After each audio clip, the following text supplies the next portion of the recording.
Welcome to the Raw Facts. First, I want to apologize for not putting up any videos for some time related to this topic. I've been preoccupied with other pressing matters, but I'm back now, ready to dive into something crucial that needs our attention.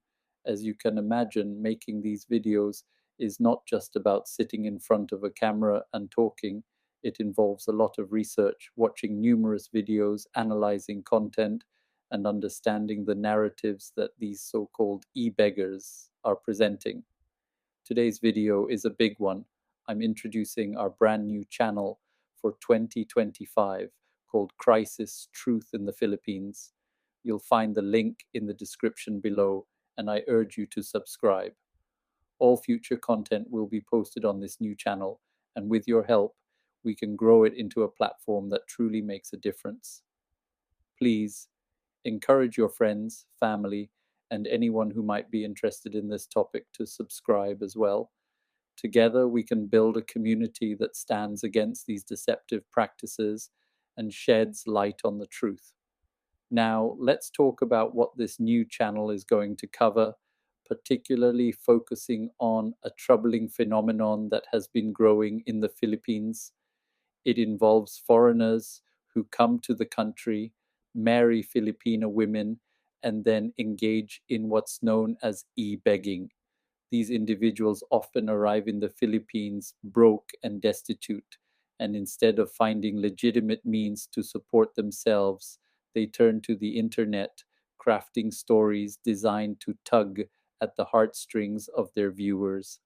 We will also be covering the practice that many Filipina are engaging in, where they scam foreigners on dating sites by begging for money with the promise of love and companionship. E-begging isn't new, but in the context of the Philippines, it has taken on a particularly concerning form. These foreigners create YouTube channels, Facebook pages, and other social media profiles where they share their personal stories of struggle and hardship. They often show themselves as victims of unfortunate circumstances, seeking sympathy and financial support from their audience. Many of these individuals marry local women, adding an element of family to their narrative. This marriage is not just a personal decision, it becomes part of the story they sell online. They portray themselves as caring husbands and fathers, struggling to provide for their families in a foreign land. It's a compelling story, and one that unfortunately works all too well. Some you know all too well: Brian Smith, Brian Ahern, Terence Flannery, Sunshine Shoulders, and many more. But here's where it gets worse. These e-beggars often leverage natural disasters, typhoons, floods, and other calamities to launch fundraising campaigns. They claim that the money they raise will go to help local communities affected by these disasters.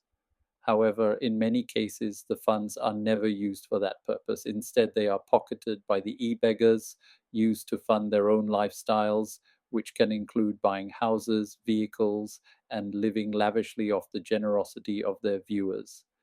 This practice is not only deceitful, it's damaging to the very communities they claim to be helping. It tarnishes the image of genuine charitable efforts, making people hesitant to donate out of fear that their money might be misused. It also perpetuates a cycle of dependency and mistrust within local communities, who see little to no benefit from the funds raised in their name. On our new channel, Crisis Truth in the Philippines, we are going to expose these practices. We'll provide in-depth analyses of specific cases, showing how these e-beggars operate, the narratives they spin, and the impact they have on both their viewers and the local communities. We'll also discuss the ethical and legal concerns surrounding e-begging, such as the misuse of donor funds and the lack of transparency in how these funds are spent. We are also going to be exposing some of the dating sites and other sites used by single Filipina and sometimes married Filipina to fool foreigners and relieve them of their hard-earned cash. Our goal is to raise awareness about this issue, to educate our viewers on how to recognize and report these scams and to promote genuine, ethical, charitable practices. By subscribing to our channel and engaging with our content, you can help us build a community that stands for truth and accountability. So please, if you haven't already, subscribe to Krisis, Truth in the Philippines. Share the channel with your friends and family and encourage them to do the same. Together, we can make a difference, exposing these deceptive practices and supporting those who genuinely need help. Thank you for your continued support. Stay tuned for our upcoming videos and let's work together to uncover the truth. See you on Krisis, Truth in the Philippines.